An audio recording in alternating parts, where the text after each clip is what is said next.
আমাদের দেশে এমন কোনো ব্যাংক আছে কিনা যা ইসলামী শরিয়া মোতাবেক চালিত হয়? ইসলামী শরিয়া মোতাবেক কথাটা বলা সহজ, বাস্তবায়ন অনেক কঠিন। যদি আপনাদেরকে প্রশ্ন করি, এখানে কে এমন ব্যক্তি আছেন যে ইসলামী শরিয়া মোতাবেক তার জীবনের সবকিছু পরিচালনা করছেন? হাত তোলেন। আমি আসলে সিরিয়াসলি বলছি, হাত তোলেন। এমন কোনো ব্যক্তি আছেন কিনা যিনি 100% ইসলামী শরিয়া মোতাবেক তার জীবন পরিচালনা করছেন, তার সংসার, তার ব্যক্তি, তার প্রাতিষ্ঠানিক, তার চাকুরি, তার বাজার, তার আয়, ইনকাম, ব্যয়? তাহলে একই জবাব প্রাতিষ্ঠানিক ক্ষেত্রেও, সেখানেও কোনো হাত উঠবে না। এখানেও যেহেতু কোনো হাত উঠেনি, ওখানেও কোনো হাত উঠবে না। এখানে আমি যদি প্রশ্ন করি, তাহলে আপনারা কি ইসলামের মধ্যে নাই? আপনারা কি শরিয়া কমপ্লায়েন্সকে মেনটেন করার জন্য চেষ্টা করছেন না? আপনাদের জবাব হবে ইসলামিক ব্যাংকগুলোর ক্ষেত্রেও একই জবাব। চেষ্টা করছে, কিন্তু 100% কেউ করতে পারছে না। হ্যাঁ, আরেকটা প্রশ্ন করব, সেটা হচ্ছে, আপনারা কেউ কি ইচ্ছা করে কোনো ভুল করেন, নাকি সব ভুল অনিচ্ছায় হয়? অনিচ্ছায় যদি ভুল হয় তাহলে আল্লাহ মাফ করে দেবেন। ইচ্ছা করে ভুল যদি করেন তাহলে সেই জন্য আল্লাহ আপনাদেরকে পাকড়াও করবেন। তারপরে তওবা করলে হয়তো আল্লাহ মাফ করে দেবেন। ইসলাম ব্যাংকগুলো এর মধ্যে কোনো অফিসার অথবা ব্যাংক যদি ইচ্ছা করে তারা কোনো ভুলে সম্পৃক্ত হয়, তাহলে আল্লাহ তাদেরকে সেজন্য পাকড়াও করবেন। এবং যদি তাদের ইচ্ছার বিরুদ্ধে সিস্টেমের কারণে, যেহেতু কনভেনশনাল অন ইসলামিক সিস্টেম, অর্থনীতি এখানে পরিচালিত হচ্ছে, অতএব যেখানে তারা বাধ্য হন, থেমে যেতে বাধ্য হন, সেটা হয়তো আল্লাহ মাফ করবেন।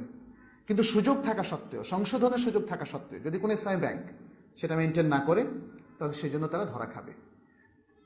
কনক্লুশনে বলবো, এককভাবে এটা বলা সম্ভব নয় যে একটা ইসলামী ব্যাংক 100% ইসলামিক কমপ্লায়েন্সটা মেনটেন করছে। আবার এটাও বলা সম্ভব নয় যে এই ইসলামিক ব্যাংকটা 100% আসলে কনভেনশনাল, পুরোটাই ধোঁকা। এটাও বলা সম্ভব নয়। এখানে রেটিং এর ব্যবস্থা থাকা উচিত, কিন্তু আমি তো রেটিং এজেন্সি না। অতএব কোন ব্যাংক ইসলামিক কমপ্লায়েন্স প্রোটেকশনের ক্ষেত্রে কতটা রেট প্রাপ্ত হবে, 90, 95, 85, 60, 47, 30, 25, নাকি 20 অথবা আন্ডার 20, আই ডোন্ট নো। এই ব্যাপারে অবশ্যই সংশ্লিষ্ট ব্যাংকের সমস্ত কার্যক্রম যিনি হুকুম দিতে চান তাকে খতিয়ে দেখতে হবে। তবে এই ব্যাংকগুলোর সাথে মুআমালা জায়েজ কিনা সেটা প্রশ্ন আসতে পারে। কতটা ইসলামিক এটা রেটিংয়ের সাথে রিলেটেড, এবং সে উত্তরটা আমরা সুনির্দিষ্টভাবে দিতে পারবো না। তবে এতটুকু বলা যাবে যে তারা চেষ্টা করছে, সেই চেষ্টায় আমাদের হেল্প করা উচিত।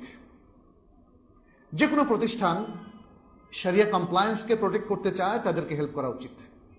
ইভেন তাদের রেটিং যদি অনেক নিচেও থাকে, না করে আপনি কি করবেন? না করে কি করবেন? যদি সব সেক্টরিতে একই অবস্থা, ইঞ্জিনিয়ারিং, প্রশাসন, মেডিকেল, সেই ক্লিনিকগুলো, সবখানে তো একই অবস্থা, আপনি কি বলবেন যে আমি ক্লিনিকে চিকিৎসা নেব না, আমি এই ডাক্তারের কাছে যাব না কারণ তিনি কমিশন খান, এই প্রকৌশলীকে আমি নিয়োগ করব না কারণ সে 2 নম্বর করে? আপনি তো যে প্রকৌশলী নিয়োগ করেন না কেন, আপনি যদি নিজেও বিল্ডিং করেন, প্রকৌশলী সেখানে 2 নম্বর করতেই পারে। সেটা তার থাকবে। আল্লাহ তাকে পাকড়াও করার ম্যাথোডোলজি নির্ধারণ করে দিয়েছেন। সেই ম্যাথোডোলজি আমরা সবাই জানি, আল্লাহ কিসে পাকড়াও করবেন, কিসে করবেন না।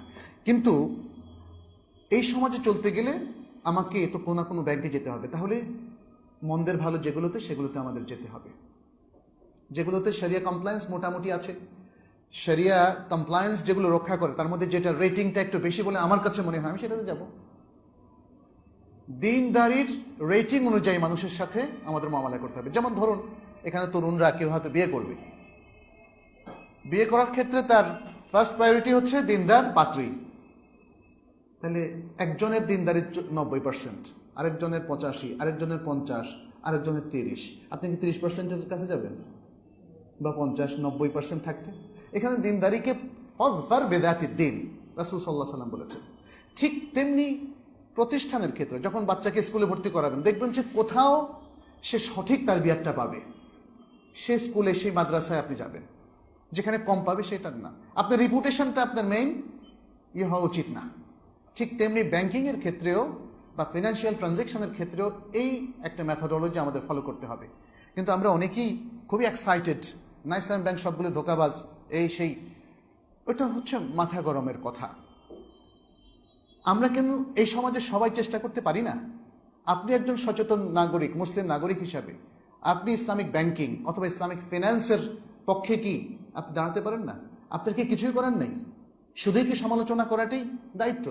আর সমালোচনা যদি করেন তাহলে কনস্ট্রাকটিভ করবেন, ধরিয়ে দিবেন মানুষের ভুল, এমনভাবে যেন তারা সংশোধিত হয়। কারণ অনেকেই আমরা যখন একটু ইলাবোরেটলি না বলি, মানুষ মনে করে আমরা ভুলটুক সহ সব সমর্থন করছি। বিষয়টা, ব্যাপারটা তা না। এতগুলো কথা বলার অর্থ হচ্ছে আসলে উপলব্ধি করুন, মুসলিম উম্মাহ আজকে খুবই স্থিতদের সাথে শান্ত থেকে তাকে অনেক কিছু ভাবতে হবে, চিন্তা করতে হবে। মাথা গরম করা যাবে না, এক্সাইটেড হওয়া যাবে না।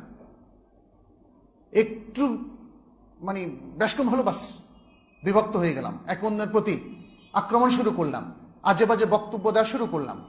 এগুলো থেকে ফিরে আসতে হবে, এগুলো থেকে ফিরে আসতে হবে।